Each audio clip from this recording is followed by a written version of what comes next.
And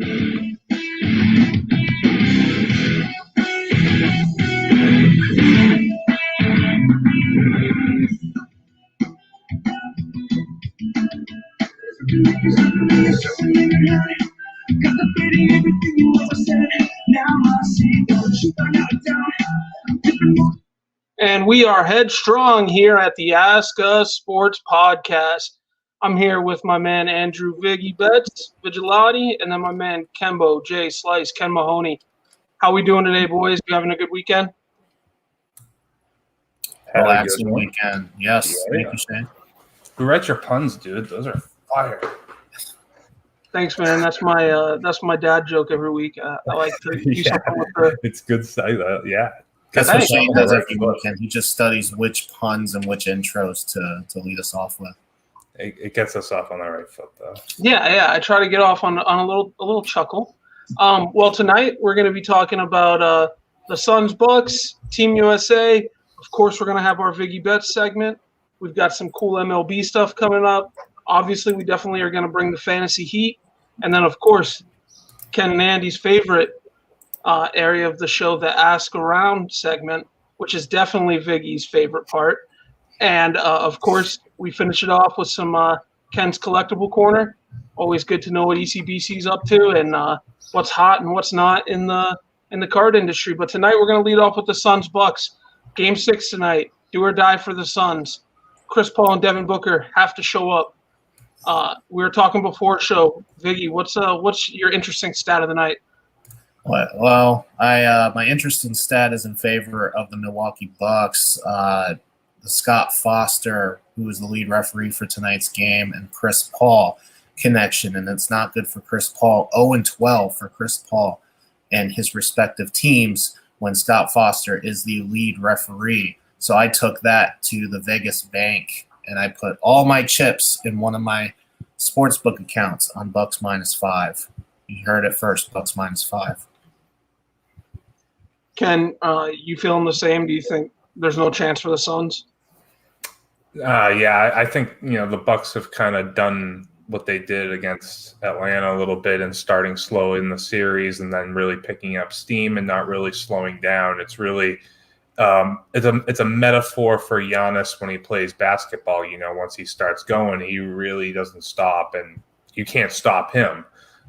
Whereas once he takes a little bit to get going, but once he starts, he delivers. Chris Middleton has shown up. Drew Holiday has shown up, especially on the defensive end. Chris Paul, as much as he is doing his best Chris Paul and vanishing, but Drew Holiday really has done a fantastic job locking him down, or at least containing him, making sure he hasn't been that difference maker like he has been throughout the Western Conference playoffs. I think the Suns are just a little bit away, a little bit farther away. I think the Bucks are a more complete team. Devin Booker, that kid is a savage. He's just that good. He's raw talent. But I still think Ayton is a few years away from full development. This is only his second year. He hasn't learned all the ins and outs to be a true dominant top-end big man like he will be. He's definitely going to be. He's just not there yet. And, Chris Paul is still Chris Paul. Maybe it is a curse. Maybe he's not going to be able to get it done. That stat looms large. Numbers never lie, so he's going to have a hard time tonight.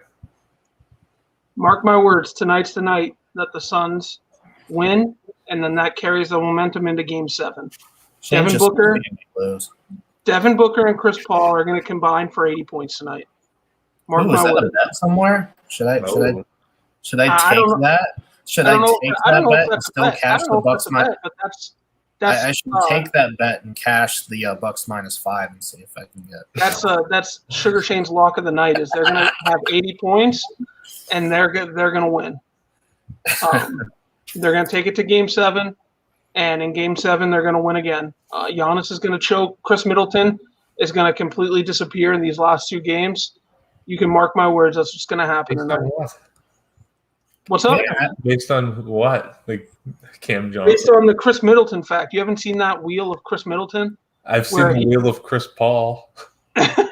where it's like Chris Middleton plays at an all all NBA level, and then it goes into a circle and he becomes irrelevant and then goes back Yes, to I like, did see that, Shane. Yes, I did. yeah. Yeah. And it's like it has like the second coming of MJ or something on there, and then it fades into irrelevancy. That's what's going to happen tonight. Chris Middleton's going to disappear, and the Phoenix Suns will win the last 2 games in this series. That's my my lead pipe lock, if you will. Role players step up better with teams at home, though, so that bodes well for Milwaukee. So we'll see. We'll see. I mean, it's either way. I think it's pretty satisfying final because LeBron's not in it, and everyone didn't want another LeBron final. So, I mean, either way, stuff has been good, and actually, the NBA Finals ratings wise has done pretty good this finals. So, I don't think the NBA could be disappointed with either winning. Bagels. I know I'm late, but I'm here now. Thank you for showing up, buddy. So let's go and move into Team USA, who has struggled in just the scrimmage games against Nigeria and Australia. Lost both games.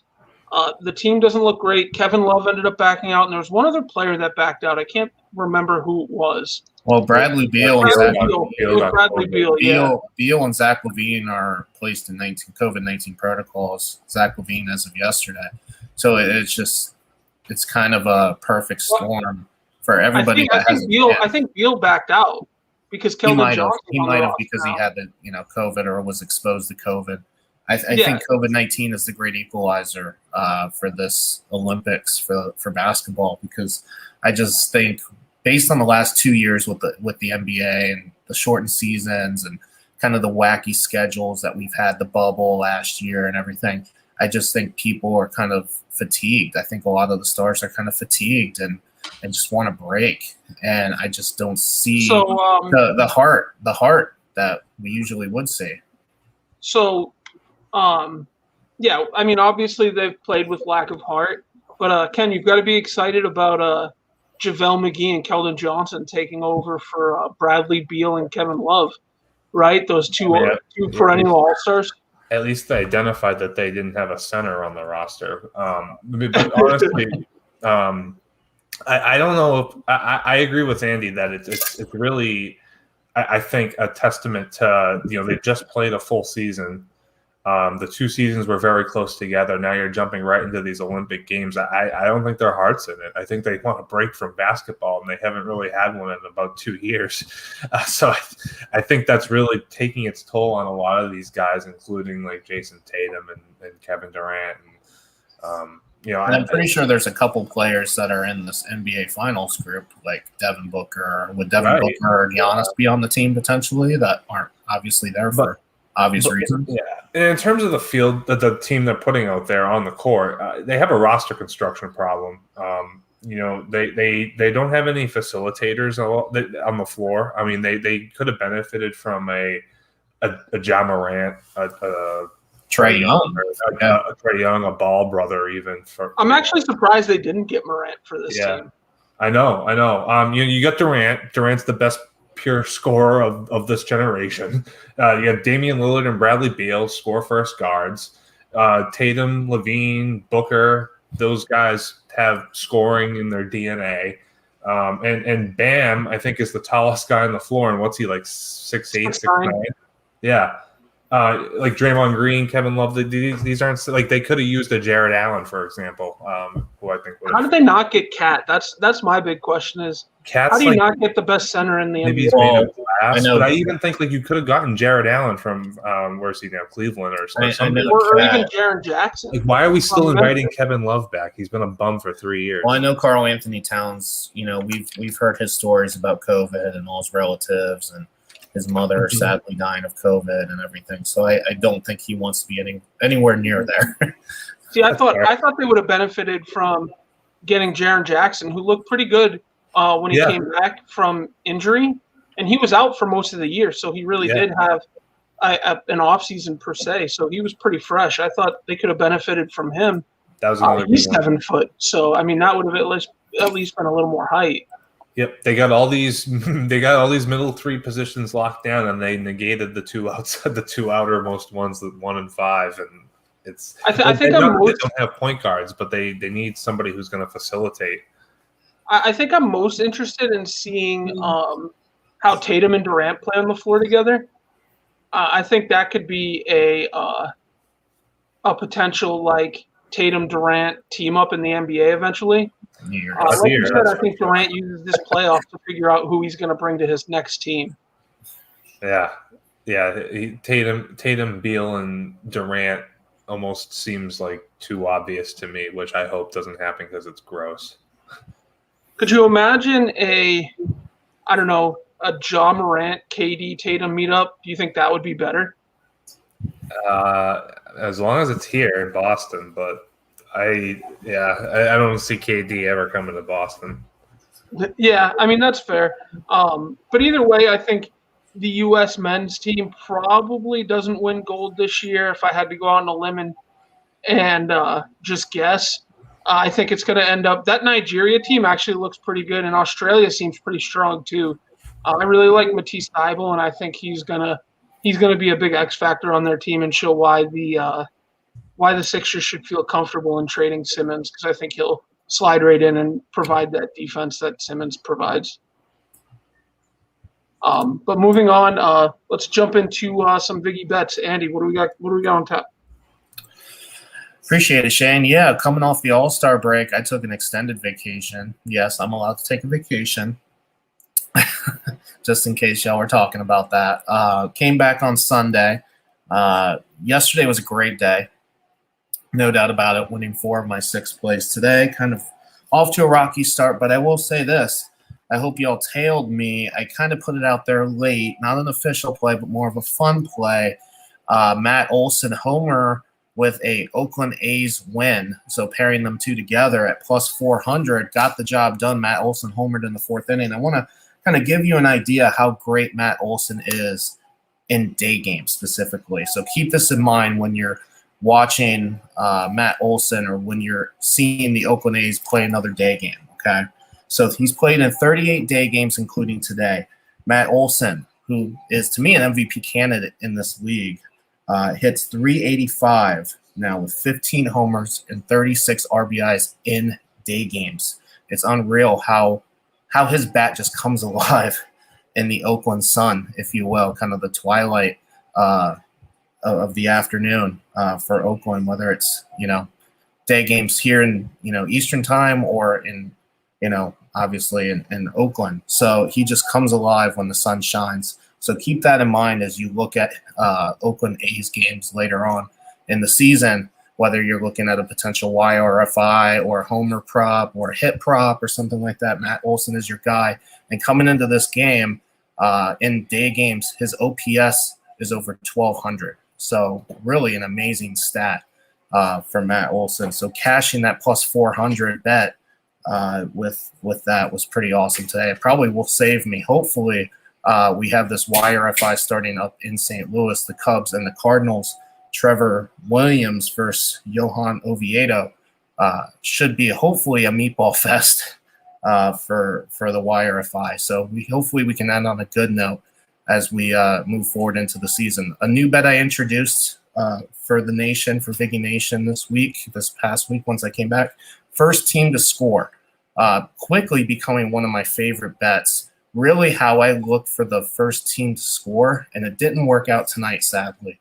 But I really look at if there's a big mismatch in pitching matchups, right? Like, for example, tonight, it didn't work out, but you're looking at a Robert Stock who's pretty much awful, as bad as you can get when asking to get 3 outs without giving up a run. And then you have Wade Miley, who's had a pretty solid year.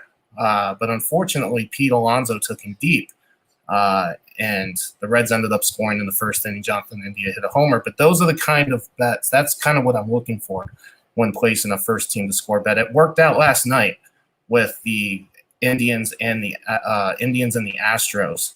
You had Jason Mejia on the mound for the Indians with Zach Greinke for the Astros. Again, Mejia is terrible in the first inning, so I expected the Astros to have some traffic. It was just a matter of getting Greinke to get the first 3 outs, and that's exactly what happened. So that's a bet that I will be making a lot more here as the season goes on. First team to score. So come with me, join me. We have NRFIs, very carefully, of course, YRFIs, and first teams to score as we move forward into the season.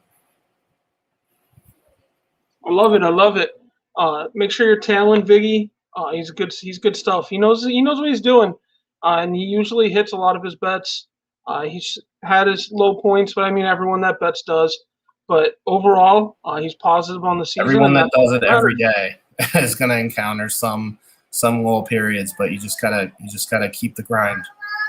Absolutely. Moving into our MLB segment, our first topic is actually the Braves, Viggy's favorite team.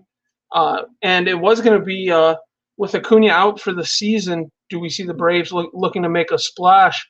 And they made a small little splash by picking up Jock Peterson from the Cubs. Andy, as a resident Braves fan, do you like that move? Do you think it is something to look towards in the future? Maybe being going well with Acuna. What are your thoughts on it overall? Yeah. I think it helps in a couple different ways. First off, obviously, Jock Peterson's hitting leadoff for Atlanta.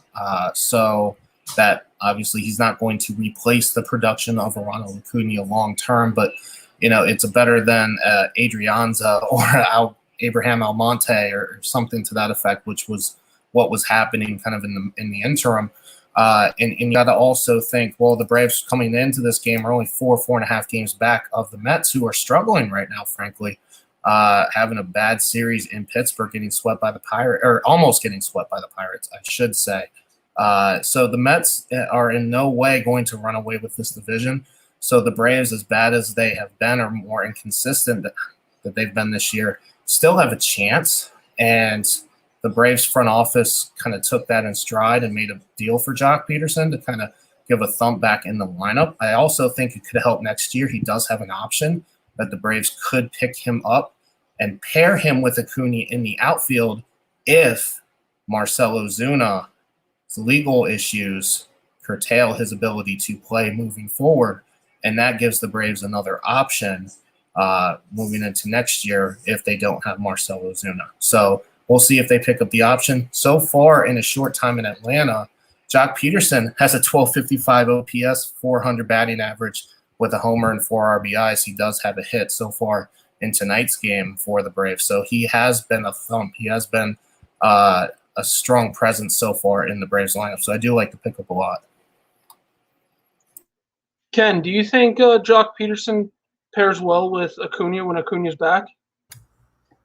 I think it was a good trade regardless, just because from what I was reading, the Chicago Cubs aren't even happy with the trade. The scouts are saying that they're not impressed with Bryce Ball, who I believe was the piece that went back to Chicago. So all around, it seems like a pretty good deal for the Atlanta. It helps fill the void left behind by Acuna. Certainly nothing can fill that void. I actually thought that it might have been wiser for them to punt on the season, but looking at the NL East standings, it's in the realm of possibility that they could go on a run here and take that division. No one's going to run away with it. I mean, the Mets could certainly make a big splash at the deadline. I think a lot of people are projecting that. I could see the Nationals recouping a little bit, especially if their pitchers are healthy. So, and the Phillies are still right there. So it's certainly still a tough division. I wouldn't call Atlanta the favorite. So you do have to be careful with any moves that you do make. You certainly don't want to mortgage the farm for anything big.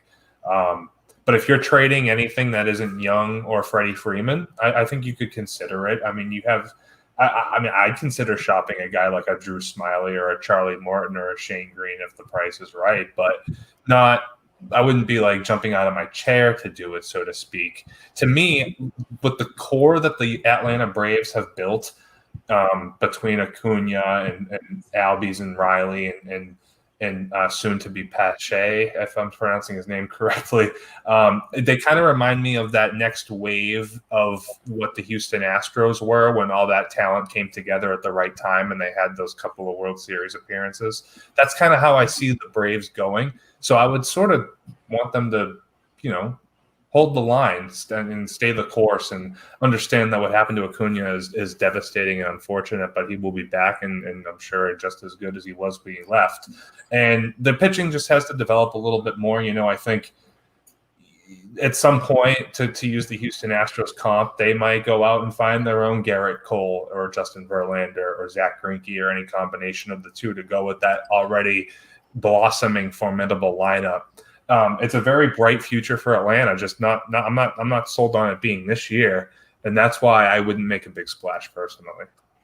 But I'm not a fan, so don't hate. Yeah, I'm trying to find the ERA, the bullpen ERAs rankings. The Braves bullpen is what's holding the team back. It's not necessarily, obviously the loss of Acuna is, devastating, and the rotation itself has actually been pretty good. Drew Smiley over the past month and a half to 2 months has actually been a pretty damn good pitcher. Ian Anderson is, not healthy right now. Max Fried is kind of figuring things out. So the rotation has actually been pretty good in Atlanta. They've kept us in games. Us meaning I am a huge fan of the Atlanta Braves, obviously, as you guys know. Kept the Braves in ball games, but the bullpen has really kind of crushed the Braves' dreams this year. The offense has really picked it up. Freddie Freeman was hitting 220 in the month of June. He's now in the 270s. So he's really kind of figured it out. And the offense has too. It's just, like I said, the bullpen with 1 to 2 run leads in the 8th or 9th inning, blown way too many games. So that's what's going to keep Atlanta, hold Atlanta back and potentially give the division to the Mets and the Phillies without potentially doing any big moves. I could see the Mets adding a big time bat to put in that lineup with, guys like James McCann and Francisco Lindor when he comes off the IL, or a Pete Alonso, or the Phillies adding some pitching to go along with that rotation, maybe adding a bullpen piece. So plenty of moves to potentially be made in the NL East, not just from the Braves, but from other potential buyers like the like the Phillies and the Mets. I can see the Nationals selling and the Marlins selling as well. When Tyler Davidson he's not healthy still, right? Is he still on the IL? Andy. Who? Tyler Davidson. Tyler Davidson, I believe. Left-handed pitcher for the Braves. He came up. The reliever. Oh yes, yeah. Tucker Davidson. That's it. Yeah. He is not. Yeah, he's still on the IL. Yes. Do you see the Braves moving him to the bullpen? I think the Braves could. I think the Braves should make moves externally for the bullpen. If Tucker Davidson does come back, I think he could be a bullpen piece. Just because I think the depth there right now is very limited. We just sent AJ Minter back because he's been horrible in the bullpen. Shaden Green has kind of figured things out a little bit.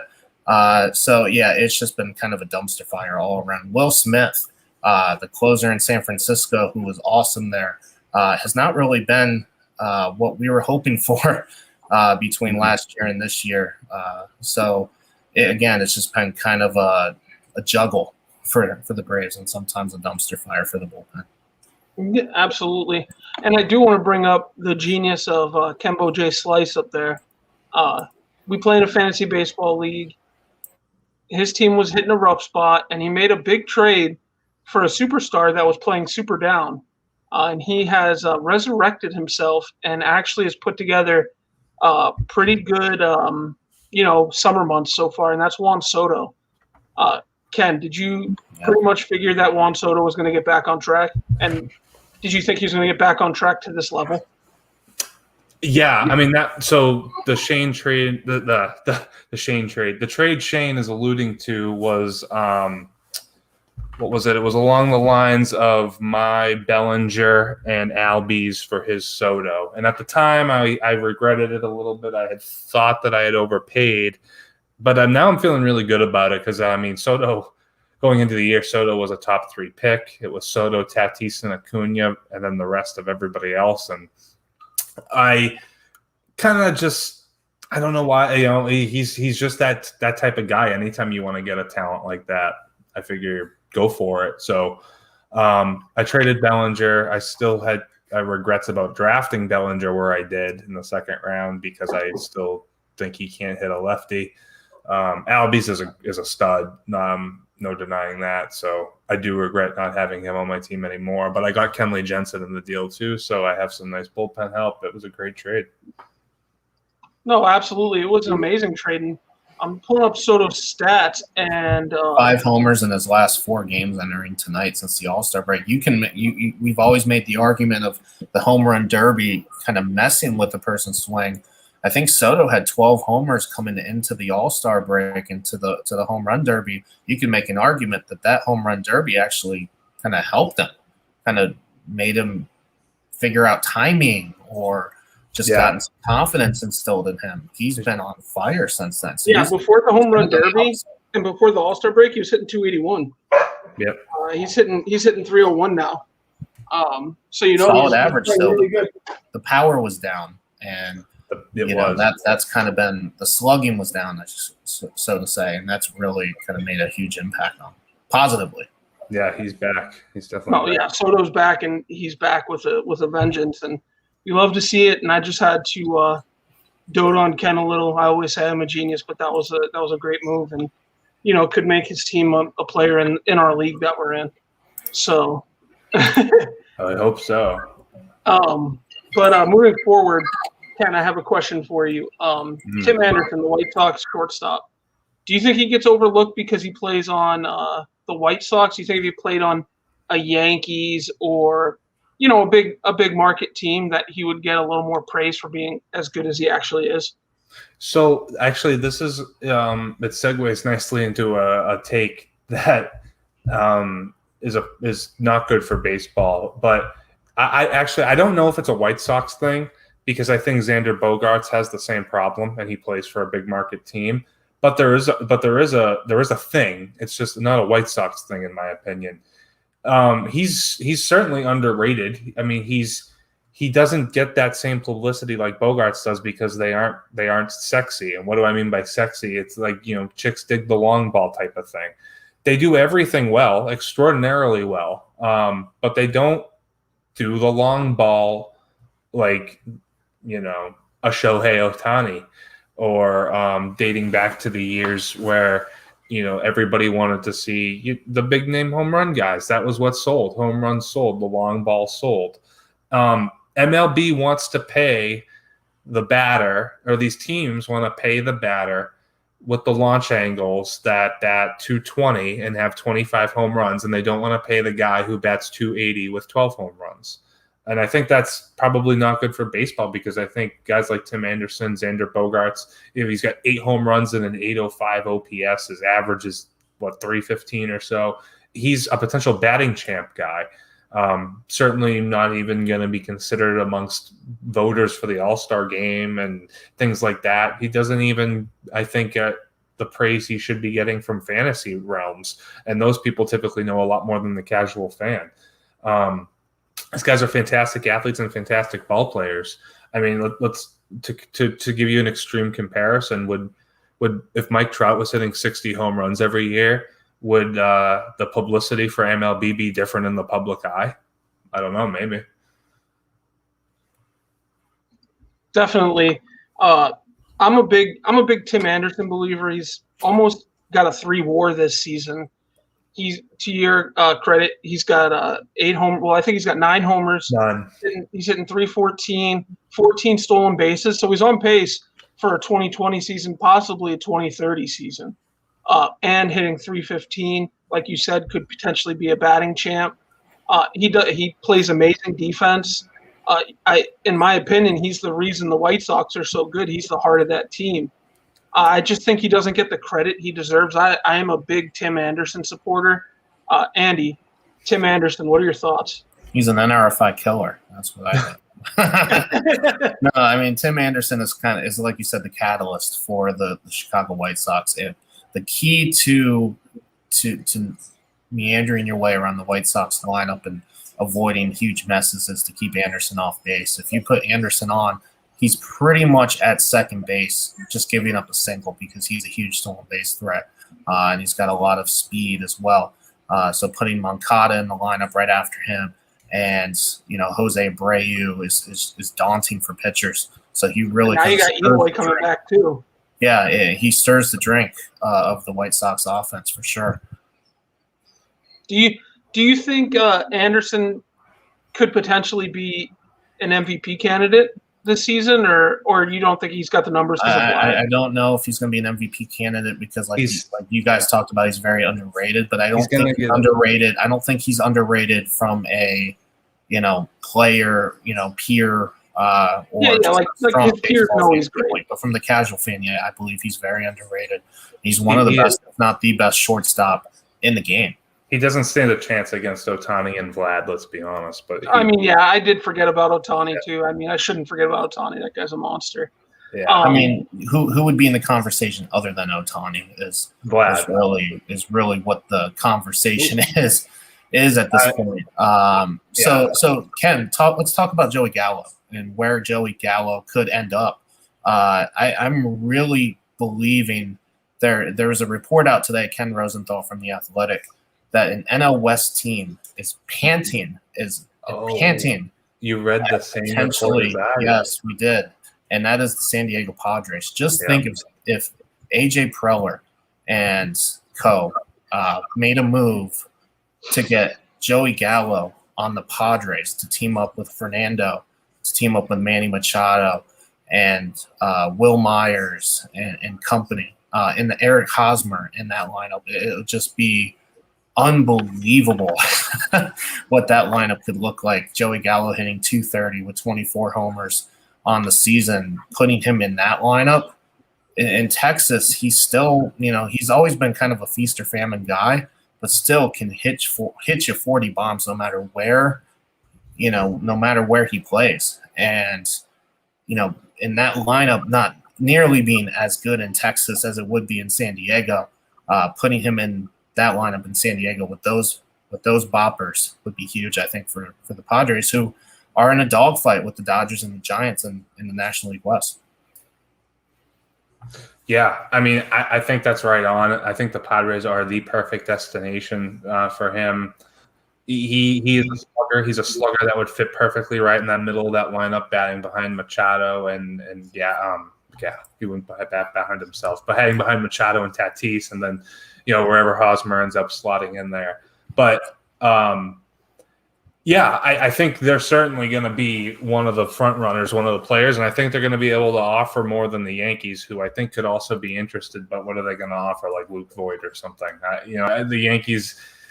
The Yankees, in my opinion, are going to play that sort of fake buyers, unwilling to admit that they should sell type of routine. Gallo would fit pretty well with the Yankees.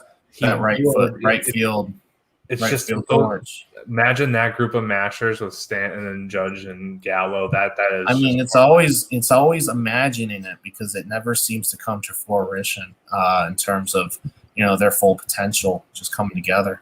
There's always something going on. Imagine that team's batting average, adding Gallo to it. Oh my God, I know. The batting average would be awful, but if they hit enough home runs and had the pitching, they'd be a juggernaut. That report that came out that the Padres are like salivating over Joey Gallo probably isn't good for San Diego, if it is to be believed, because if I'm Texas, I'm asking for like C.J. Abrams or something in that deal now, out of the Padres, and I'm probably not going to budge much more off of that. I thought was C.J. Abrams injured? I couldn't remember.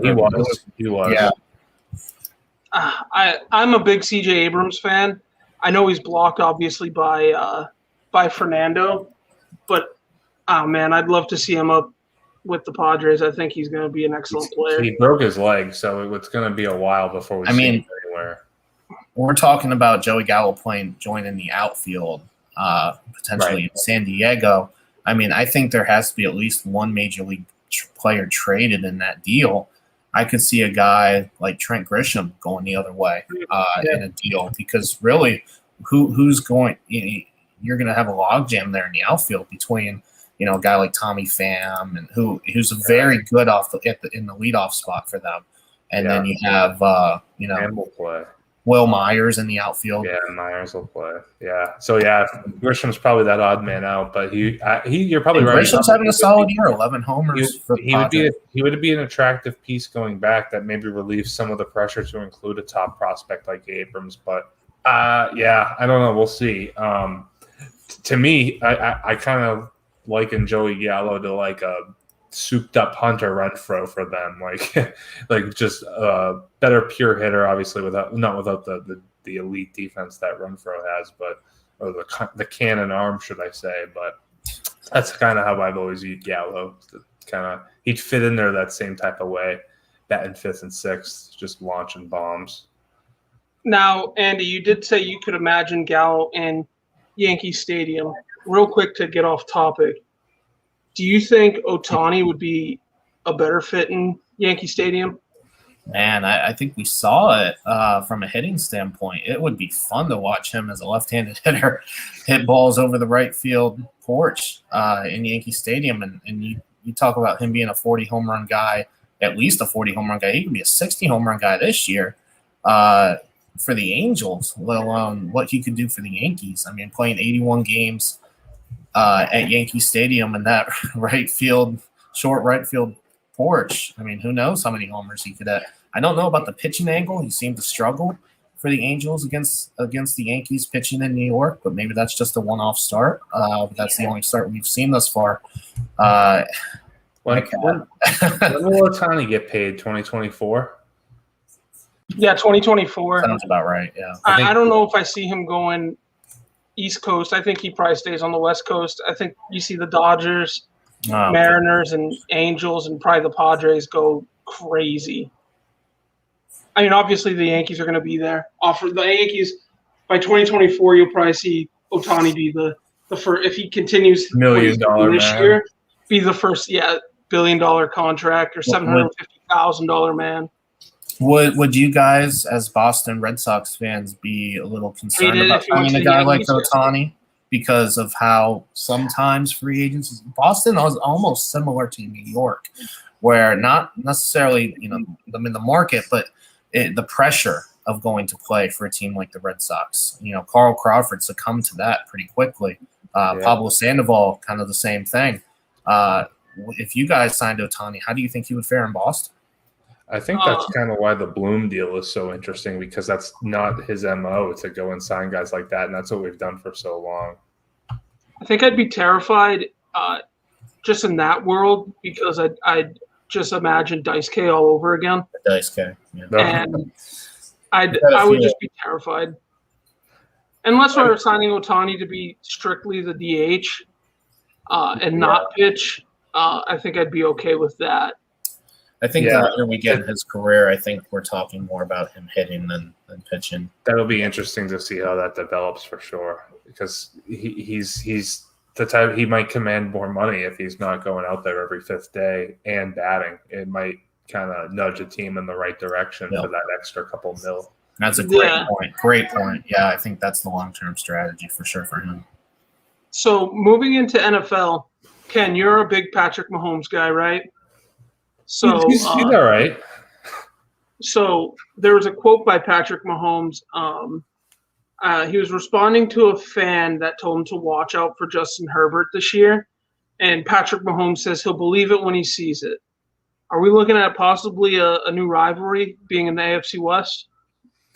That would be so awesome, right? That's totally what I want to see happen and what I want to see develop. And, I'm sure that when Mahomes said that, he had that charming smile or whatever that he has, that it was joking around and laughing it off. But I would love to see him feel threatened a little bit by another up and coming young quarterback and see him take that next step into that vet mold, because pretty soon he will be the vet. And there will be the young guns coming for him. So it's kind of funny to watch and see that changing of the guard. But it's got a long way to go. Here's my concern. Justin Herbert is so overhyped, beyond overhyped. And that's not a slight on him. He's still very, very good, but he is so beyond overhyped to the point where he might end up being what if he ends up becoming the next Phillip Rivers? He's going to end up being labeled a bust And I don't think anybody would call Phillip Rivers' career a bust overall, other than maybe not winning a Super Bowl, but still a very good quarterback.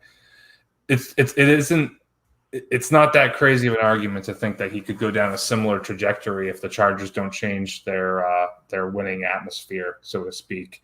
One thing I do find funny, not to toot his horn any further, but it's kind of funny how Tom Brady is the Tom Brady across two generations of talent. So that's going to make Mahomes the Peyton Manning, the surefire Hall of Famer, the top class, but never the best. And that's going to make Herbert the Rivers, always playing that third fiddle, or in some cases 12th fiddle if he didn't have that good of a year. I hope that doesn't happen to Herbie, but you never know. But then you got Tom Brady, who has now spanned two generations of quarterbacks and has beaten both of them. So that's funny to think about. Now, just because you brought up Phillip Rivers, I have a question. Do you think Rivers gets the rap he does because he was traded for Eli Manning on draft day and Eli Manning went on to win 2 Super Bowls? Or do you think that's spot on? Eli's got nothing if a couple of different plays go another way, as we all know. I mean, it's Eli certainly, I think, drew the lucky straw a couple of times there. And I think Rivers has always been known as more of that stat pad guy, as opposed to Manning, who's never been much of a stat padder. To me, both of them kind of like Chase Roethlisberger. So that's just my opinion.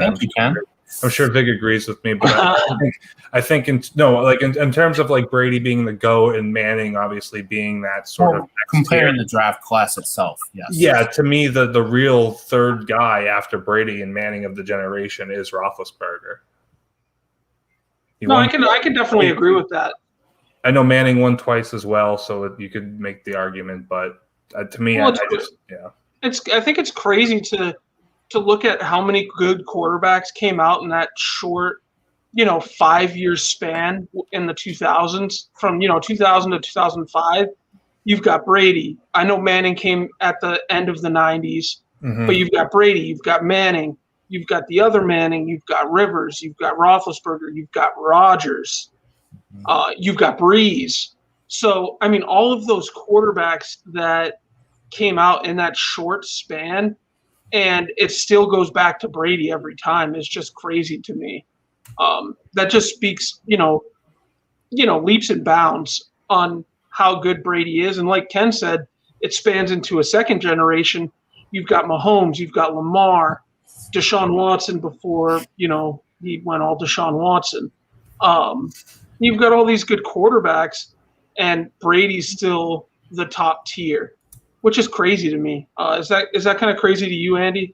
Just to see the longevity of how Brady's been. I think it's a part of taking care of his body, and I think working with Alex Guerrero all these years has really helped him kind of instill that TB12 brand and that TB12 mindset. And I'm sure everybody in New England hated it, but it gave them a couple more Super Bowls because of his longevity. And then him going down to Tampa Bay, really we can see his personality come out. And I think that's kind of just a whole refreshing aspect of Brady, not just getting the whole stale, come to work every single day, watch them win, kind of being annoying. Kind of as a hater of New England, that was kind of always the annoying part. He always comes in, there's minimal fanfare there, just comes and wins all the time. Then he comes to New England, or he goes to Tampa Bay. He gets this Instagram. He posts all this content, and he's really kind of adhering to this generation, as you guys like to say. And then he went out and beat a Josh Allen earlier in the season. He defeated Patrick Mahomes twice, actually, in the Super Bowl this year, and then a couple years ago with the Patriots, beating the Chiefs to go to the Super Bowl. So, he's defeating these young echelon quarterbacks as well. And that, again, speaks to the longevity of Brady. And I think he plays at least 2 more seasons, as Alex Guerrero, I think, pointed out in the podcast today, to fulfill his goal, Brady's goal, of playing until he's 45. I think we've heard it here first, Ken.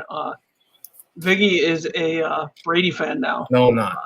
But I'm giving credit where credit is deserved. And, him, I think he's become more likable after leaving New England. The whole New England brand, Bill Belichick, the cheating scandals, all that coming down to Tampa Bay, kind of just. Well, you just had that article come out about Bill too, about how he's so boring and he restricts his players from doing things. So I mean, Brady coming out and showing his personality is actually it's validating that article, right? Yeah. That's why Gronk followed suit, and same with all the others. It's they're seeing it done a different way. So Ken, it came out today that Rodgers turned down a 2-year deal, 2-year extension from the Packers to become the highest paid player in the NFL. Does that kind of, put the writing on the wall for the Rodgers Green Bay marriage? Do you think, he's pretty much done there?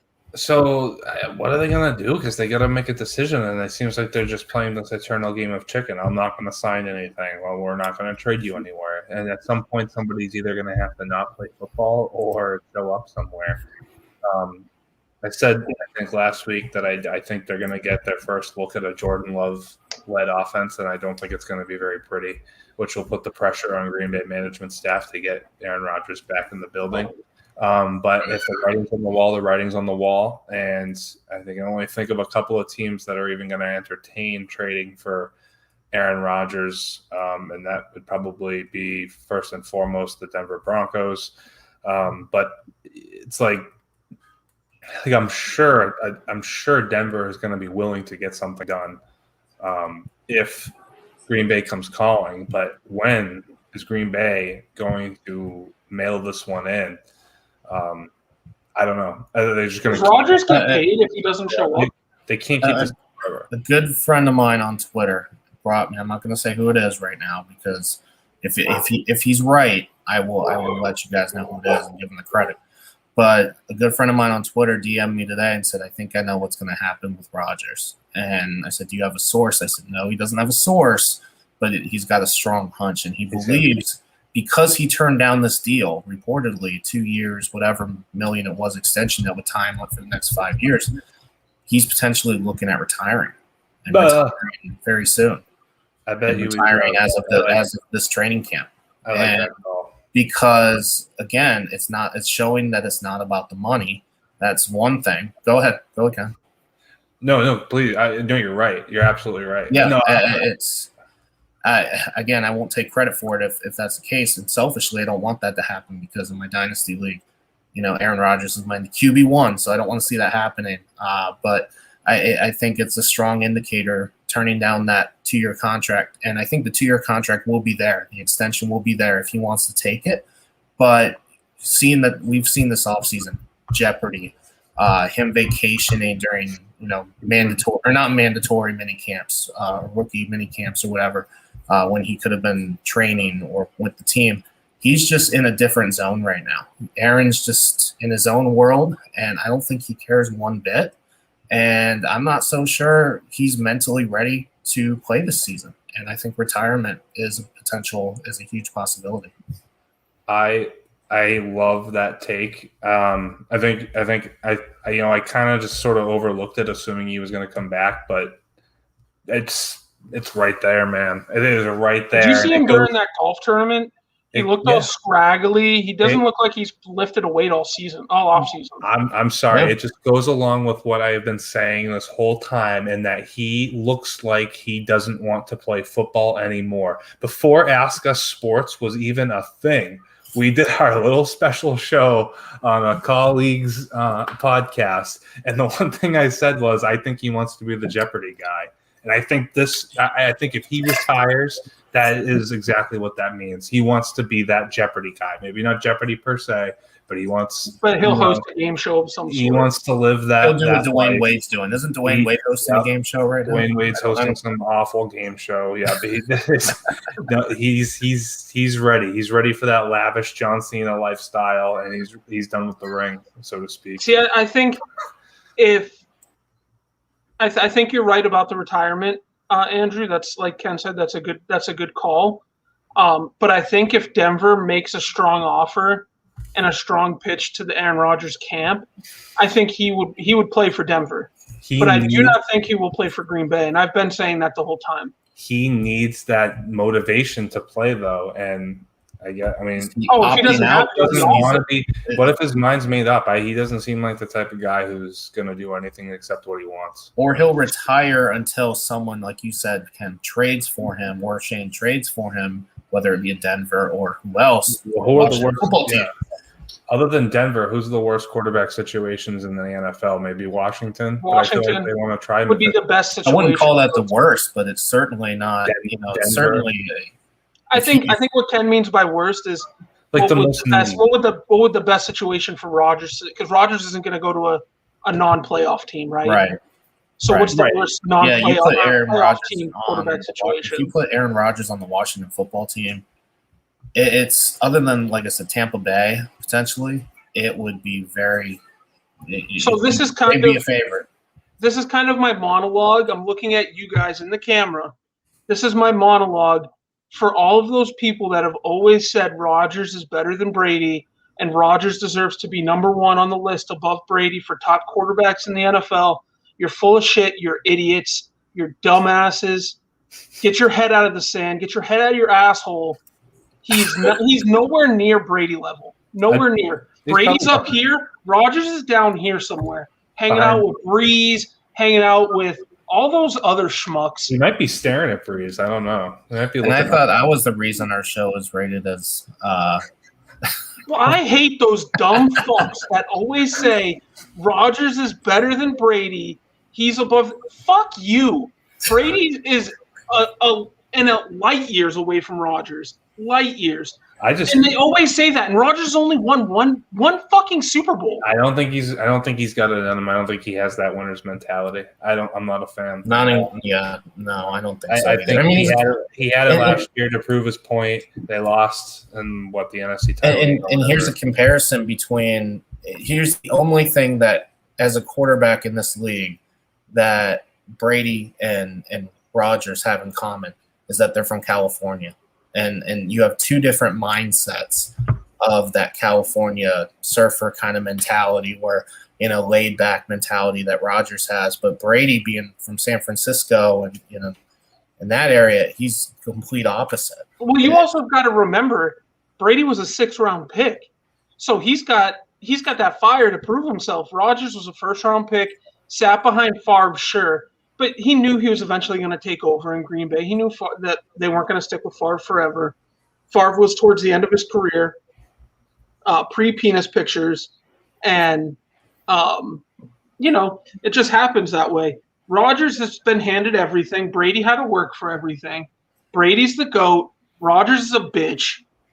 Even though I'd love Rodgers to go to Denver to make my Jerry Jeudy rare cards go up a little bit. But other than that, Rodgers is a bitch.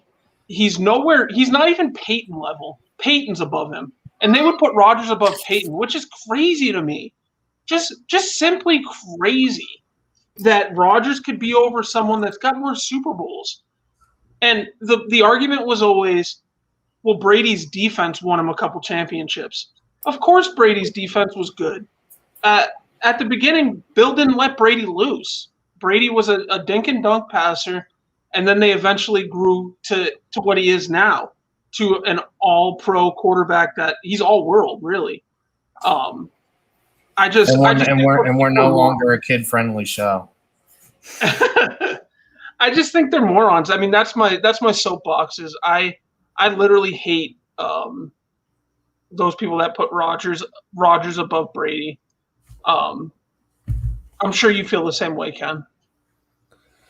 I do. Maybe not as boisterous, but I certainly do. Yeah, it's no debate.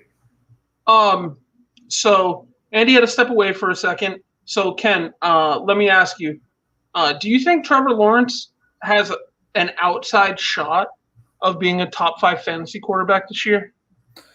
That's going to be really tough. So when I took that. When you sent that, I wanted to go and take a look at the history of rookie quarterbacks, because I think that's a better measurement to gauge them against. And it's actually pretty few and far between that a rookie quarterback would have a top 5 season. So going back and taking a look, I believe Justin Herbert ended up being the QB9 last year. And I think Kyler Murray in 2019 was QB7. So it's really, really tough to hit that QB5 barrier in your rookie season. I think Cam did it in 2011 behind like a historic season that we have never seen before. Didn't RG3 do it as well? I think RJ3 also did do it in 2012, which is also the year Andrew Luck was a rookie, and he finished QB9, which I think is a pretty good comp for Lawrence. Right now, Fantasy Pros has him as the QB14. That's behind guys like Hurts and Stafford, who I would absolutely take Lawrence ahead of. But I would still put maybe Burrow, and I would definitely put Tannehill ahead of him. So to me, I probably would like Lawrence around QB12. But even at QB14, they're giving him 4,100 yards, 28 total touchdowns, 13 picks, and about 350 rushing yards. I think you could, in a positive outlook, see him get to that 30 touchdowns, maybe knock a couple INTs off. Who knows, maybe add a couple of rushing yards or a couple of rushing touchdowns to the resume, and then boom, right there, you're in the top 10. So I think the top 10 is a much more realistic expectation, just because that top 5 is really, really hard to breach. He could do it. I mean, he's one of these. He's hyped as much as Andrew Luck was, so I just think you're going to see similar growth out of him to Andrew Luck, who I followed very closely because I was a really big fan of his career. He was really good, polished, showed a lot of the right things as a rookie, but didn't put it all together to a couple of years later where you really started to get it. I remember the game where they just were getting obliterated in Foxborough. It was like 35-0 at halftime, and he led them back, and not that they won or anything, but played a really strong second half, and the team rallied behind them and saw what they had in their QB. And that's my type of QB, guy like Andrew Luck. And I think Lawrence will comp to that. So suffice to say, I think he's looking at like a QB9 season, QB10, which is going to be really good and actually going to be a bargain on draft day for your fantasy league. Yeah. No, I like that. The only reason I think he could maybe crack the top 7 possibly is just that college offense that Urban's probably going to bring to the Jags, or most certainly going to bring to the Jags. You're probably going to see him pass quite a bit. Maybe Urban mixes in a bunch of runs, but I think with how hyped Trevor Lawrence is, they're going to want to air him out a bit. Yeah, to be a top 5, you're talking – you have to be better than one of like Josh Allen, Patrick Mahomes, Kyler Murray, Lamar Jackson, and Russell Wilson, Dak, and Russ. Yeah, you got to be better than 2 of those guys to be in the top 5. So that's going to be really hard to do. That doesn't even include Aaron Rodgers if he plays, or Tom Brady. It's stacked. I mean, quarterback is stacked, so it's really tough to get there. But I think 8, 9 is. Yeah, I think I like you saying 10. I also think Stafford could crack the top 10 possibly.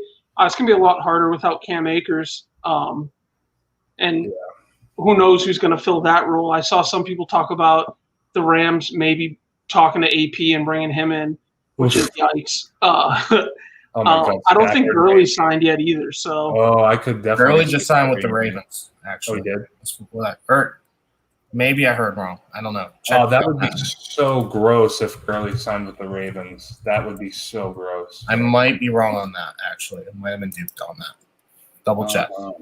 It's saying 5 hours ago. It's saying, I think he's still unsigned. Oh, is he still unsigned? Okay. Now that he's still unsigned, I think it's a perfect reunion, I guess. You can probably see the Rams reach out, I'm imagining. Well, didn't the Rams and Gurley didn't they finish off bad terms, talking about like salary wise or something? I think it's more on Gurley because he still, for whatever reason, thinks he's like the best back in the NFL and should be paid like it. So I feel like he needs to Yeah, well, I mean, at the end of the day, too, money talks, he's right? He's gonna temper his expectations a little bit. Like he's gonna and playing time, and especially, I mean, if you go to the Ravens, you're probably behind J.K. Dobbins. So if he goes to the Rams, he's probably lead back. And that's probably where he wants to be. But moving on into the segment that everyone loves is our Ask Around segment. Our first topic today I named it the Great Chicken Debate. I thought of it when Andy was in our little group chat with me and Andy's close friends. He was saying how Wendy's has the best chicken sandwich out of all fast food places. And I feel like that's wrong, but I want to hear his reasoning. I'm an open book. So I want Andy to tell everyone his favorite. I want Andy and Ken to tell everyone their favorite chicken sandwich from a fast food restaurant and their favorite fried chicken. It could be leg, thigh, anything from a fast food restaurant. I would have known this. If I would have known this, I would have gotten one, came back and ate it live on air, just to show how amazing. Yeah. I hate you. But I should have studied the script more in detail before the show. I know where Andy's going to go with this. So I want Ken to give me his either one fast food place that's got both, or two fast food places, one that's got one, other that's got the other. I want you to lead us off, Ken. I can start. I mean, like Wendy's. My goodness. Okay. So a note regarding the prototypical fast food chicken sandwich. And I'm looking at a Wendy's, a McDonald's, a Burger King. They don't hold up to real chicken joints. And I'm sorry, that's just the way it is. The veggies are never as fresh. The buns are never toasted the right way. And the chicken is never that perfect cutlet, so to speak. Not to pick on Wendy's, but that's actually the one I'm going to pick on because I have to. In New England, at least, Wendy's, and I hope there's somebody from New England listening to back me up on this. I'm going to need Brandon's help on this, I think.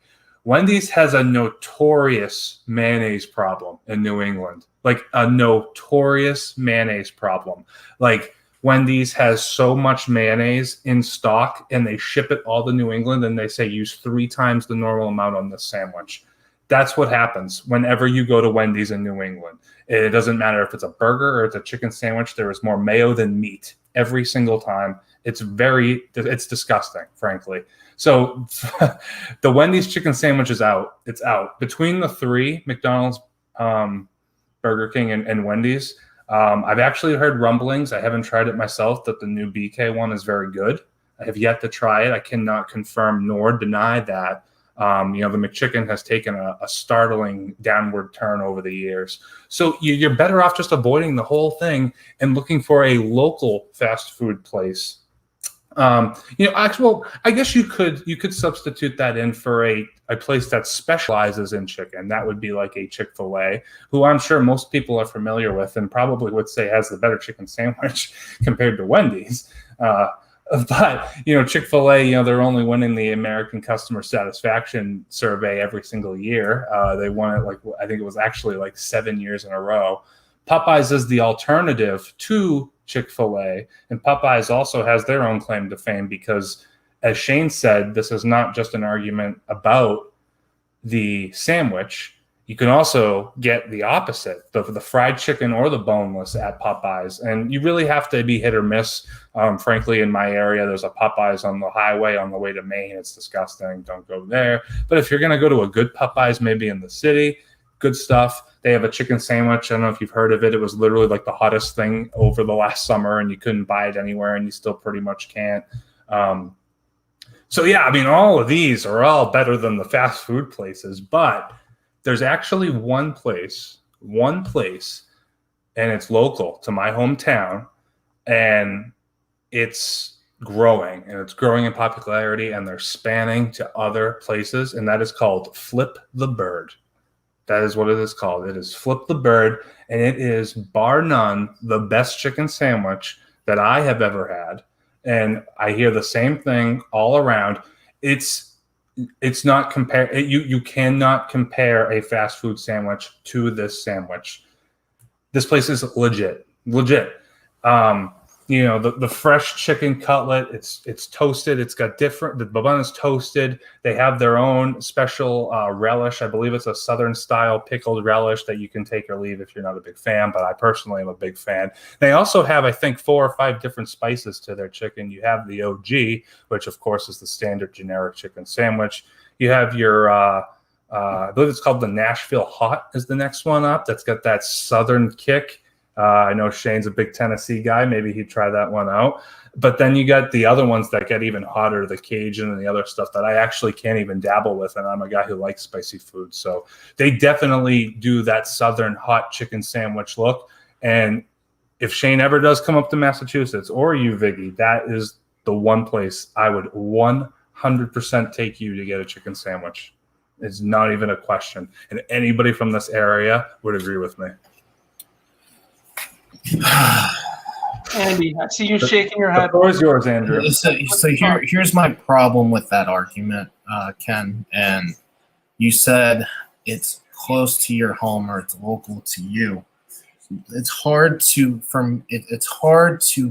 argue or make a point about a fast food or a chicken sandwich that's local to a specific area of the country that not everybody has access to. So only areas up there in your area of home, the Northeast, can actually relate to this argument. And to me, that's kind of hard in your mind to put an argument together. So here's my argument with Wendy's. And first off, if anybody who cares what the restaurant is? I'm talking about the chicken sandwich itself.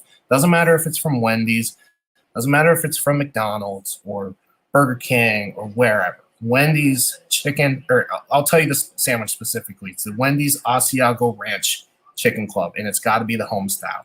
Can't be the grilled. Grilled is okay. It's all right, but it's not the home style. It's not the comfort food, right? We want comfort food chicken sandwich, and that's what the home style Wendy's Asiago Ranch Chicken Club brings. It's that tender, all white meat chicken breast that's topped with that thick cut of bacon. So you can't go wrong with bacon on anything, especially a chicken sandwich. And then it's got that Asiago cheese and that creamy ranch sauce that just gives you that, not only the bite, but the flavor that you just can't ignore. Yeah, if you want the lettuce makes it feel a little bit healthy, but if you can put that to the side, you can eat it separately, whatever. You can eat it with the sandwich, it's all good. And then you add the tomatoes in there. Then you add the spiciness of the home-style chicken itself. To me, it beats a Chick-fil-A, where Chick-fil-A sandwich is good. It just doesn't captivate me.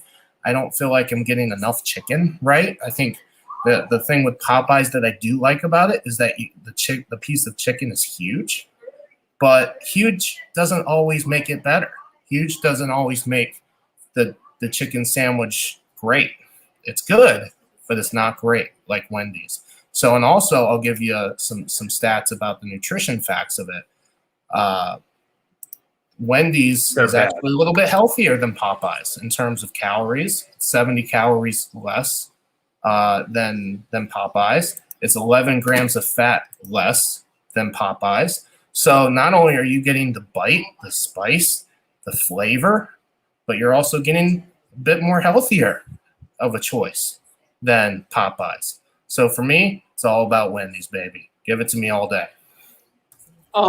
I came prepared for this one. For the record, I'm not advocating that you fly up here to go to Flip the Bird. I'm advocating that you ditch the fast food Wendy's and go to a real chicken place. Yeah.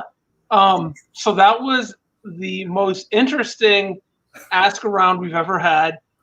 Andy should definitely be signed by Wendy's to do a commercial. Yeah. I felt like I was sitting through a Wendy's commercial. I felt like it was honestly like Colonel Sanders-esque. If you could be that means I get the point, right? You could be the new Dave Thomas. I will, just from pure entertainment factor, and the fact that you pulled out the stats per se, I guess, for the sandwich.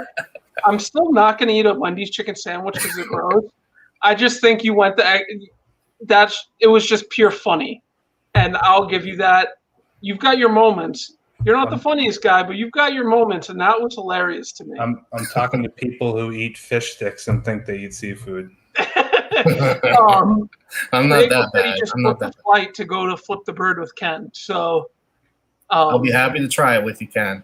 It's just not an argument to me. I do agree with no on the mayonnaise. I hate mayonnaise. And No, you hate every condiment. I need somebody to confirm, though, because that is such a thing in New England. Oh, no, it happens down in Florida, too, because there'll be times where I'll ask for a plain burger because I don't like ketchup or mayonnaise or mustard, and they will load that puppy up with mayonnaise, and it's sick. It looks. I've never been a no mayo guy, but I say that at Wendy's now, unfortunately, just because I've kind of gotten trained to it. So our last ask around tonight will be between Ken and Andy. I'm going to take the week off after destroying Andy the last 2 weeks. I think this one's going to be interesting. Wait, did I get the point for the last round? Yes, you got the point. I didn't. I'm going to start with Andy on this one. I'm calling it the Great NBA Franchise Debate. Everything's great tonight. Both great. Andy and Ken will each pick one player who they'd start a franchise with. They're getting the Seattle Supersonics, I guess. That's who they're going to own. And they get one player, any player in the NBA that's active currently. Oh, that's active. Damn. Yep. Yeah, you don't get to pick MJ. We're living in the real I wasn't world. going to pick MJ. I was going to pick somebody else. And you would have loved it too. It could be the same player if you want, or you could go different, however you want to do it. But Andy, I'm going to start this one with you, brother. Oh man. Well, this kind of threw me for a loop because I was thinking we could go any player ever in their prime, and just to let you know, that player was going to be Shaq, by the way, and you would have loved that.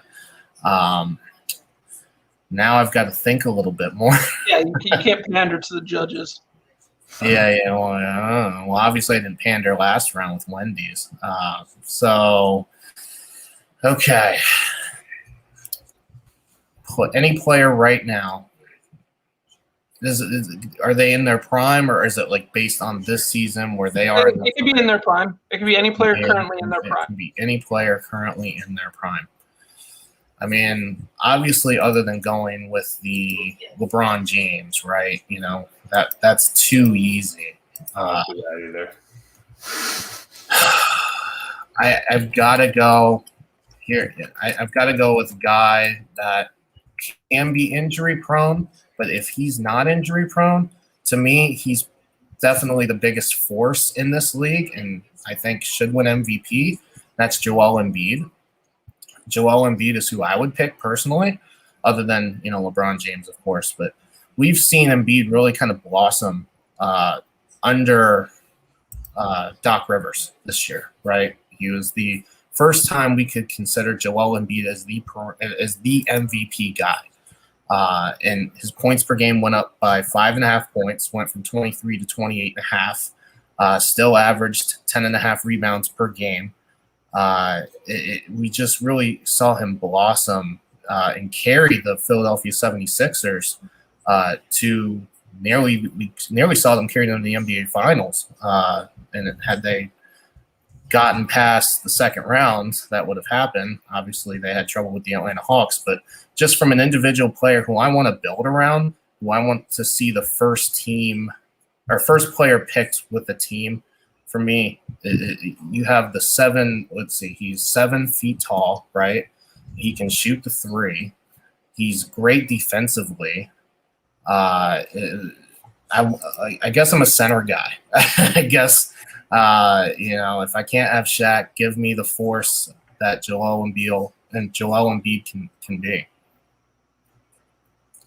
I like it. Ken, who are we thinking? I think it's an obvious one.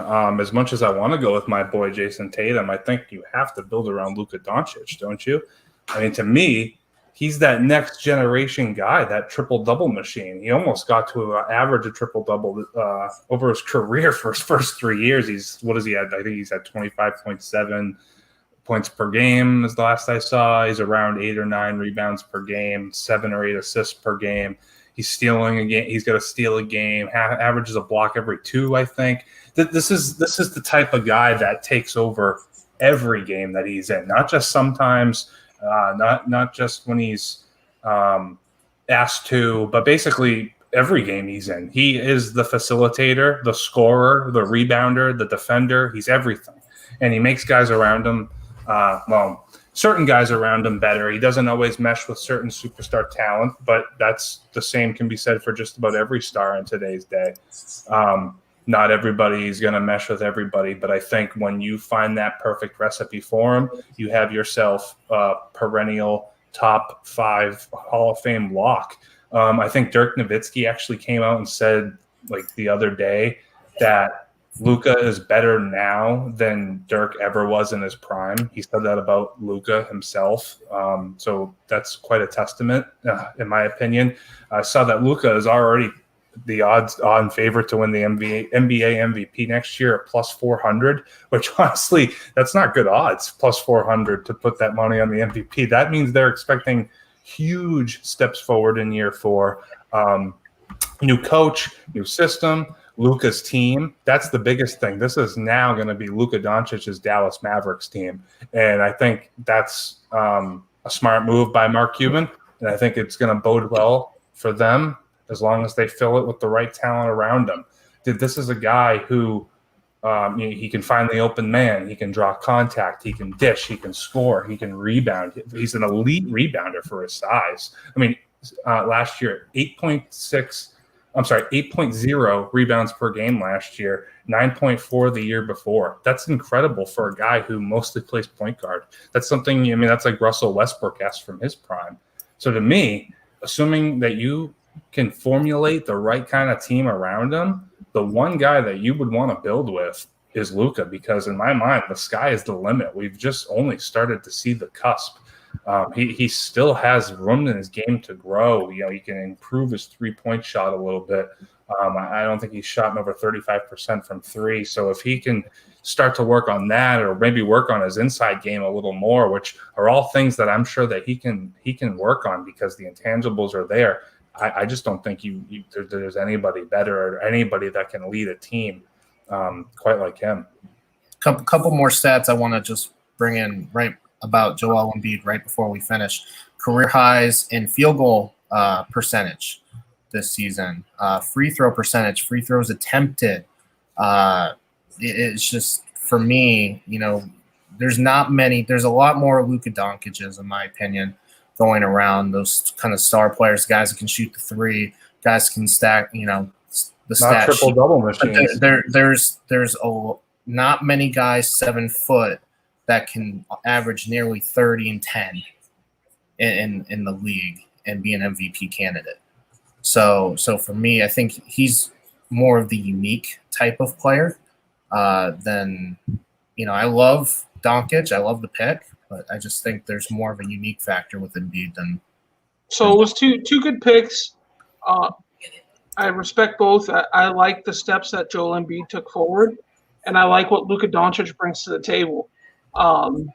Preferably, you know, I don't think you could go wrong with either. I think both are solid picks. But if I'm starting my franchise, I'm going to go with Ken. I think his argument was a little stronger. It was definitely 2 good arguments, though. I don't think you could go wrong with either. I just see the value in Doncic. And also kind of where you lost me, Andy, is saying there are plenty of Doncic's to go around. I don't think that's true. I mean, other than Russell Westbrook, I don't think you see another player that averages triple doubles as consistently as Doncic does.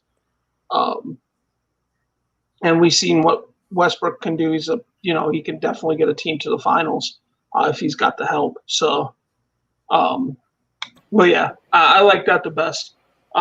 Moving into our next segment, obviously, is our collectible segment, and it's with my man Kembo. Ken, what's ECBC up to this week? How are we doing? What's been going on? What did we do? We did have some break last week. Actually, last week we had a break going on while we were live streaming, and that was something else. It wasn't me breaking while live streaming.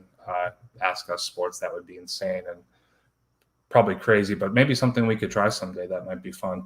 But no, my colleague and partner, Lame O'Brien, actually was doing a massive break with 3 different boxes from the 2020 class. And actually Otani's rookie class was included in that. We did pull an Otani, but not to be outdone was the 2020 Topps Chrome, where he pulled a Mike Trout autograph. That was something special. Probably I'm trying to think now off the top of my head. Probably the biggest autograph we've pulled. Trying to think. I know we pulled a Yastrzemski. Value-wise, I think it is. It's almost Yeah. like a G card. No, we pulled the Yastrzemski, but I think this Trout auto was probably the biggest auto that we have pulled as a breaking code. So that was awesome. Really cool to see. It went to a great guy, Jay Catch, a long time, always listening, always supporting. So good to see good guys get good cards. That's what it's all about. Moving forward, though, we are trying to fill some breaks for this week. Those are chugging right along. We got I can't remember now, maybe like 8 spots left in our football break, which is right here. That's an Optic Contenders hobby box. This is a 2020 product. It's a hit box. There's 6 cards and 2 autos in that box. And then there's this Donruss Elite box, which is providing a mixer. And this is a 2021 product. So that is where you'll be finding, the Lawrences, the Fields, the Mac Joneses, and the Trey Lances, and all those good guys. First pro uni too, right? Yeah, if you get the right hit, you get a pro uni card out of it. So that's always big news.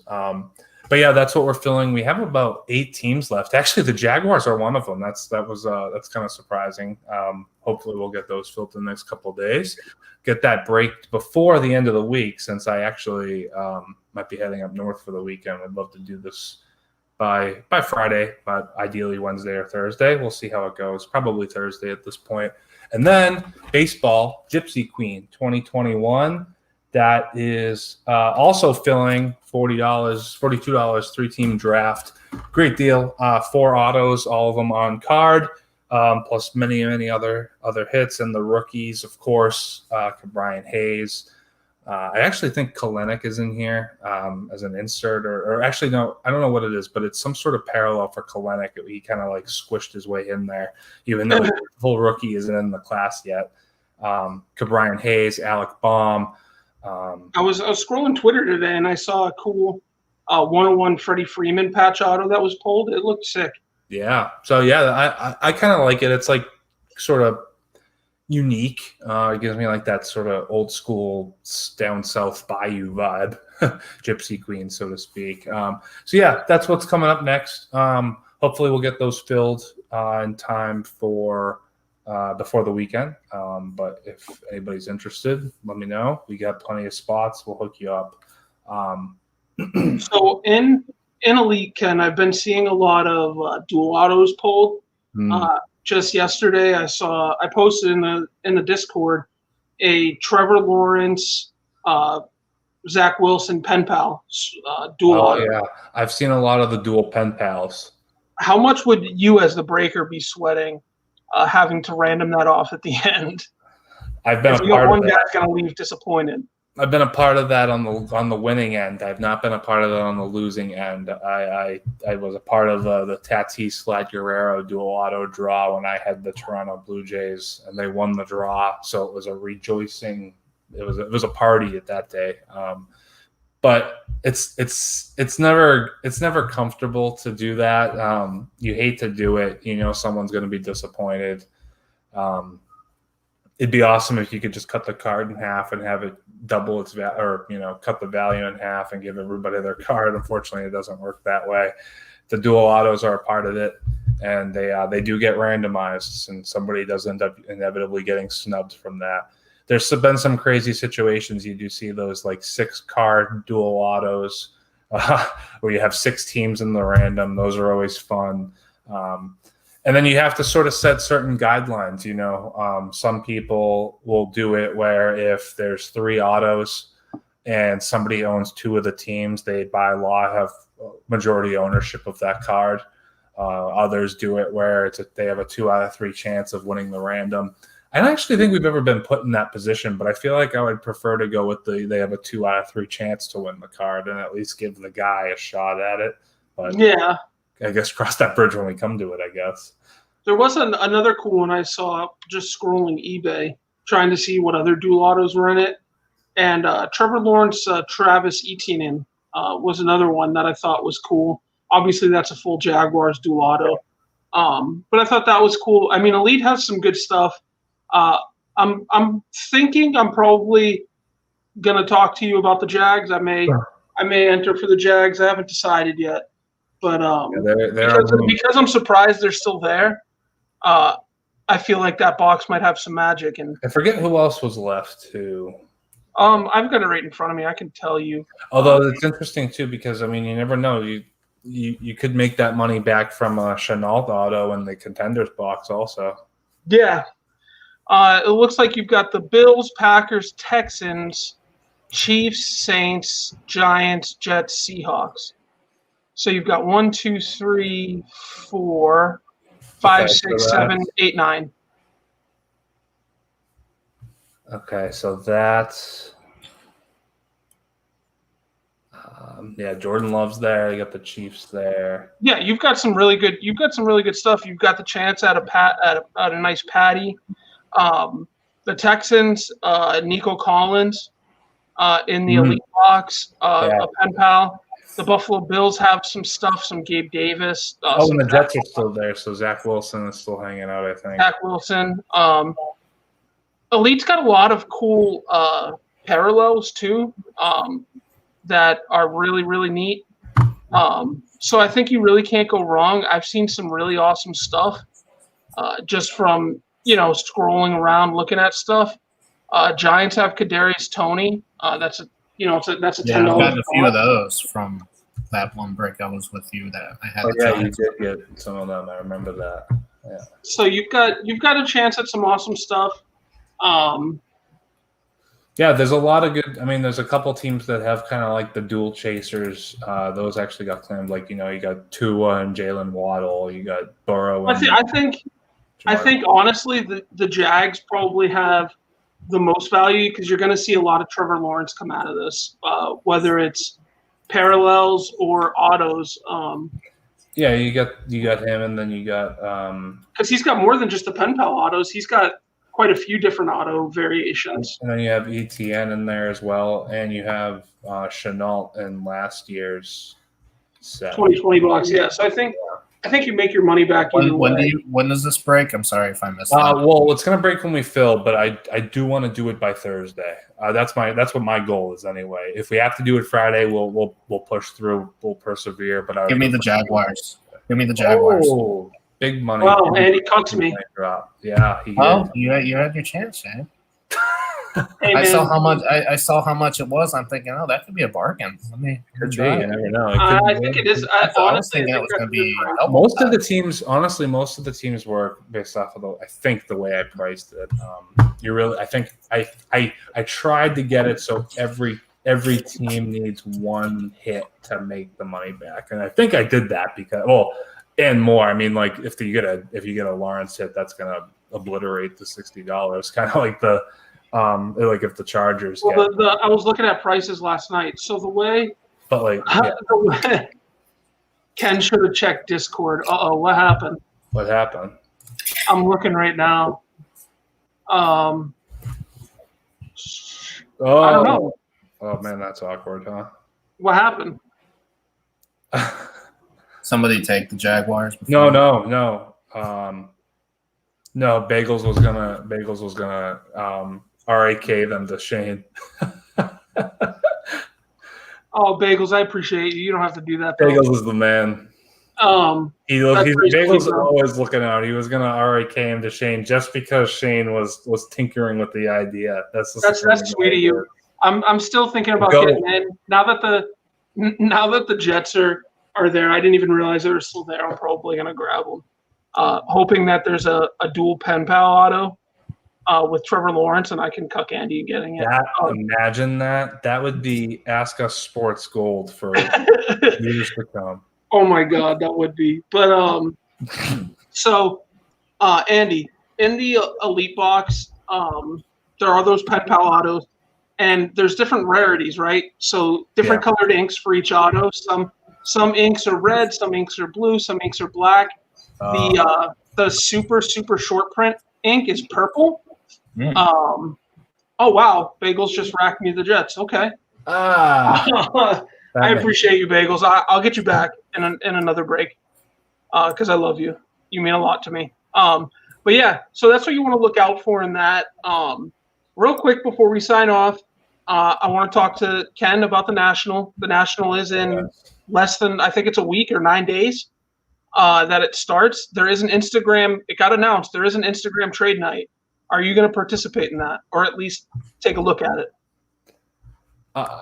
Where's the trade night? So at the National, they're going to have a trade night, but it's going to be an Instagram trade night run by Card Collector 2. Yes, all right. It did get confirmed. He's actually having PJ Wash. I got to tell Hatch about it. PJ Washington's going to be there signing stuff for free. PJ Washington, the Hornet. The Hornet, yeah. Yeah. Former University of Kentucky basketball player. I mean, people have a ton of his shit too, so it's all I gotta tell Hatch about it and try and have him. I'll send him like a picture or something to have him sign for me. I know. I kind of wish I kept like an optic rookie of his. That's cool. I could be about that. I love trade night. Honestly, when I went to a card show, trade night was phenomenal. Trading at the card show was phenomenal. So I can imagine how fun a trade night would be. So the guys that ran the show that you went to actually have a store in Boston. Costa Cards, I think it is. I never heard of them, but I saw like four different vendors in my area, like four different LCSs in my area. One of them being actually a brand new place that I went in the other day. A little pricey on the top loaders, but overall was still pretty cool to see. They have this big open floor concept, and they are the first sort of LCS I've been in that's completely new age. And the reason I say that is I was asking them, I was like, do you guys do a lot of business? How are you doing? He said 90% of their business is online or breaks or buy sell trades or anything like that. 90% of their business. That might be the same guy. And the only reason that they lease this storefront is so they can get the distribution. It's the only reason that they have a storefront. So they're paying $3,000 a month to rent that place just so they have the ability to buy cards at retail prices. That's insane. Yeah. But I was telling you, that might be the people. The guy's name is Costa Cards. I follow him on IG. I'll send it over to you after. But he's supposed to be having some trade nights in your area as well, where he's opening his storefront just for trades. I'd love to do that. I got some stuff that I'm not like sentimentally attached to, but I'd love to see if I could like parlay that into something bigger I haggled. I got comfortable haggling at the card shows, probably to a detriment of probably costing some deals. But yeah, after selling that big ticket card, it got a lot of fun. Definitely was my first one. Actually, myself and my two ECBC regulars, obviously my partner Liam, and then our buddy Steve. We went to a card show last Saturday, a small town one, smaller one, but it was still really big, fairly big, really nice. And actually had a couple of you got some good cards. What? You got some good cards. And it was interesting because it was like smaller, they were much more willing to negotiate. I thought there was a lot more perceptiveness and a lot more warming up to the back and forth banter and haggling and open to trade offers. And I found some stuff for a good price that I was happy with, stuff that I had been looking for. I found a graded Devers first Bowman Chrome refractor. That was cool. I saw that. That was dope. Yeah. I was talking to Breakaway Cards on Twitter. He's actually a local collector in Orlando that does YouTube. And he went to the Atlanta and Dallas show over the weekend. And he did a couple days in Dallas and then a couple days in Atlanta. And he actually got to tour the Sports Card Investor hub. And he was saying it was pretty cool, but he was saying both shows were a lot slower than he expected because everyone's gearing up for the National. As an eBay seller, you're probably feeling that, right? I know I am a little bit. I've seen sales dip a little bit closer to the National time. It seems like people are saving up money. Yeah, you know what I've been doing honestly to just keep things moving is I took I just listed this stack, and it's all cards that I could literally give away and I wouldn't care.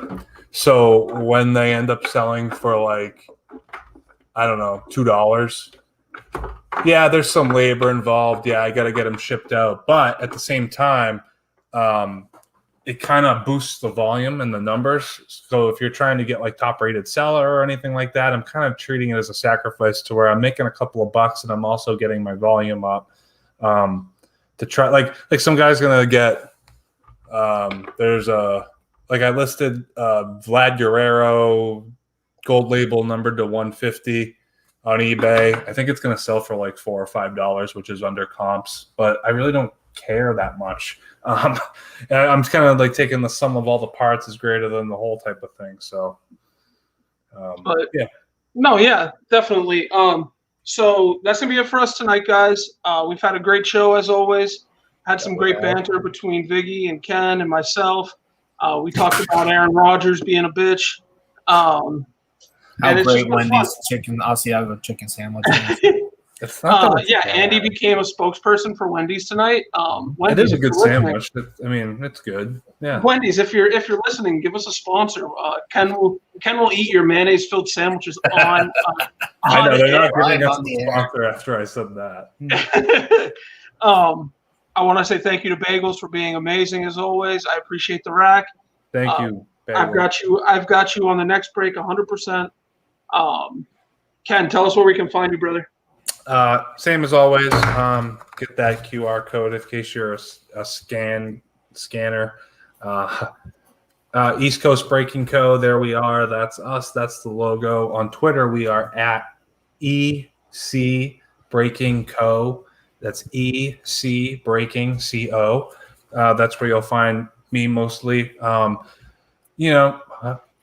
around the hobby, filling breaks, buy, sell trades, doing all that good stuff. Kembo J Slice is my hashtag down in that bottom left there that you can follow me. That's my personal, but really either one is fine. And please, if you're interested in cards, look into joining our Discord. We continue to aim to grow this fantastic community. We're making friends. I met a member of the community a couple of weeks ago. We went to a card show. It was awesome.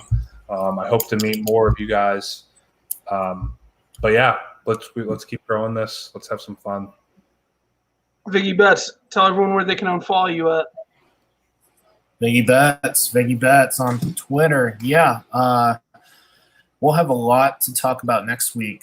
Not just in the Viggy Betts gambling realm, but in the trade deadline for Major League Baseball. That's going to be one of our primary topics next week. Next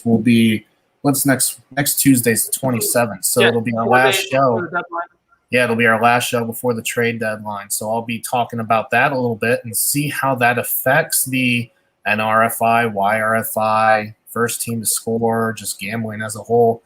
We'll see how that affects the whole betting landscape as we get into the second half of the season. So be prepared for that. Names like Trevor Story, Chris Bryant, Anthony Rizzo, maybe Max Scherzer. Some big names could be on the move. Joey Gallo, as we just talked about this evening, could be on the move within the next 7 to 10 days. And we'll be right here. I'll be on Twitter at Viggy Betts, but we'll be here next week talking about it on the Ask Us Sports podcast. Absolutely. And you can follow me at Ask Us Sports or at S_Miller_27. That's my personal. Hit me up. Let's talk. I love talking sports, love talking cards, love talking food. So we talk about it all. But anyways, I hope everyone had a great night. Hope everyone had some fun. I had some fun. You can catch me tomorrow at Universal Orlando, riding some rides with my nephew. But yeah, have a great night, everyone. Next Big Brother. When are we doing that? Big Brother. Oh, yes. Before I sign off, tomorrow night, if Ken's not breaking, I've invited Ken to join us. Tomorrow night is our next episode of the Big Brother show, the Big Brother reaction. I told Ken he can watch it if he wants, or he can come in blind and I'll explain what's happened to him. And then Ken can give us what his thought is, which I think would be gold. And I think from a complete rookie perspective who has never watched a single episode of Big Brother ever, that could be very interesting. If you do have time, I do say check out season 7. That's a great season to start on. Yes. Because it's an all-star season. You don't need to know the guest going in. That's how I first season I ever watched was that season with Andy live, and it was the best experience I've ever had. The best player to ever play any of the CBS games, Survivor, Big Brother. No one beats Dr. Will. No one. Oh, Because man. he hates you all. He does. He hates everyone. That's a big claim. The #1 CBS reality show contestant of all time. Either him or Janelle. I mean, I think those two are Janelle. Ooh, smoke show. But no, Yeah. Dr. Will, greatest. Tony What Vlachos. the French you talking about, Shane? Tony Vlachos might have something to say about that. I don't know. I need Tony to check Dr. Will's resume. He's good, man. Oh man, Tony won twice. Dr. Will won once, and almost won a he second almost time. didn't his buddy or what did he win? No, The first time or the second? They're He no won the longer first time. His friends. buddy won the second time. Oh, right, They're no longer friends, unfortunately. Really? There's actually a lawsuit out because he was stalking Dr. Will because he wanted him to do more reality shows with him, but Dr. Correct. Will's he's a plastic surgeon and he was focusing on his career. Well, that's weird. And Mike Boogie's had other legal incidents. If we're not careful, Shane and I's relationship could go down that path with like orgs, or like Shane's knocking on my door asking me to join this org. I'm like, dude, I can't do these anymore. But no, you've gotta watch season 7. You've got Paramount Plus. I was gonna say I'll give you my Paramount Plus account to watch that. It's really good. But tomorrow I'm shooting for 9:15. I think that's 9:15 or 9:30. 9:15 or 9:30 is when we'll be on. Yeah. Ken has an open invite. I want him to come on. I want to explain what's going on to him, and I just want a rookie take at it. Yeah, we'll see what we can do. I can't give any promises. It'll depend how the breaks go. But we'll see if the schedule stays open. We'll keep you guys in the loop. I will post on Twitter if it's going to happen. It's definitely going to happen, but I'll post on Twitter when it's going to happen. And I'll probably post when I get back from Universal tomorrow, what time we nail down. But anyways, I love you guys. Had a great show. Bagels, again, you're an awesome guy. Everyone have a good night. Love you guys. Bye, guys.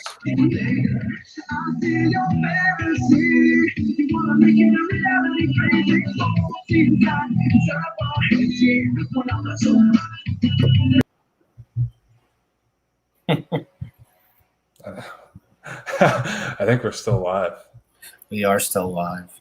What up, everybody?